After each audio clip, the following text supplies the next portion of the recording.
Good morning, Utah. We're coming up on 5:44 here on this Thursday morning, or as we like to call it around here, Friday Eve morning. Here's the current view from Sundance, where the terrific season at Sundance, it continues. It looks absolutely beautiful out there this morning.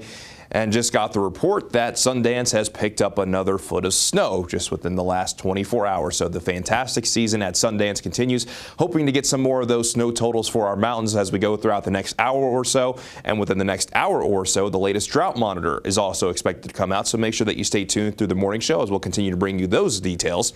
Here's the current view down in St. George. Things have calmed down considerably, but we did pick up some snow yesterday. So we saw some of that rain transition over to snow. Nothing significant, but we talked about it yesterday, how that was going to at least be a possibility. And anytime you see snow across the southwest desert, that's notable. On the storm tracker radar, though, things are much calmer out there. There are some low-lying clouds and spots still producing a few flurries, but outside of that, not seeing anything widespread and really not much that's going to get in your way as you get ready to head off to work or school. And you can see down in southern Utah, really not seeing all that much.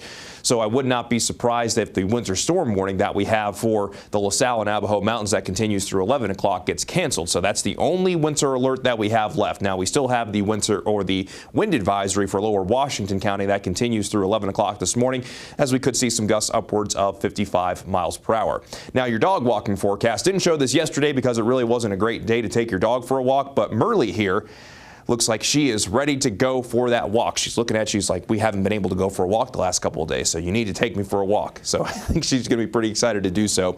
In Salt Lake right now, we're sitting at 30 degrees. Temperatures will be hanging out right around 30 throughout at least the first portion of the morning. Then temperatures will climb above freezing once we get into midday, and we'll mainly see partly cloudy to partly sunny skies in the northern portion of the state. Could see a little bit more sunshine down south and most along the Wasatch Front.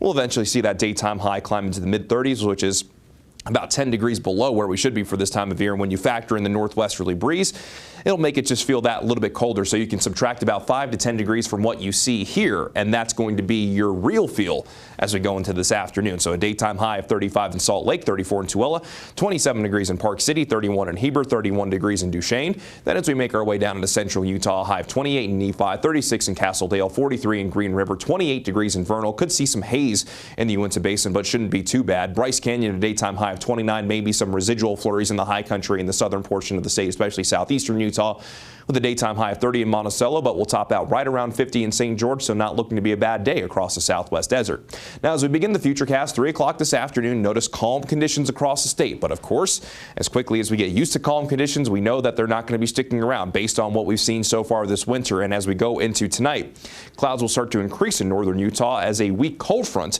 will start to make its way into our neighborhood. And during the overnight hours and then through tomorrow morning, we'll actually have a chance of seeing some snow showers in the northern portion of the state. The best chance looks like it's going to be in the high country, but we definitely could see enough snow to create some slippery conditions for the Friday morning commute. Going to hold on to the chance for snow showers basically throughout at least the first portion of the day tomorrow. Some forecast models have the snow showers lingering just a little bit longer, but from the second half of tomorrow into Friday night and into Saturday, high pressure builds in, but that high pressure won't be sticking around because you can see a system moving into the Pacific Northwest. And then by Saturday into Sunday, that system is going to work its way in our general direction. But as for the snow potential in the northern portion of the state, not expecting too much with this cold front. Could see some minor accumulations in our valleys, generally less than a couple of inches. But you can definitely tell as you get up into the high country, you start to get in that 2 to 4 inch range. So we could at least see some accumulations in the high country as we go into our Friday. And we'll take all the snow that we can get in the high country for sure. As for St. George, we'll get some windy conditions for today. Mostly sunny to partly cloudy skies, a little bit more sunshine for our Friday. And while we're going to look at more active weather in the northern half of the state, especially into next week, it looks like we're going to stay mostly dry in St. George's. Daytime highs will kind of level out in the mid to upper 50s with some breezy conditions by this weekend into next week. Then along the Wasatch Front, daytime highs in the mid 30s the next couple of days. We'll bring back that chance for snow showers for our Friday.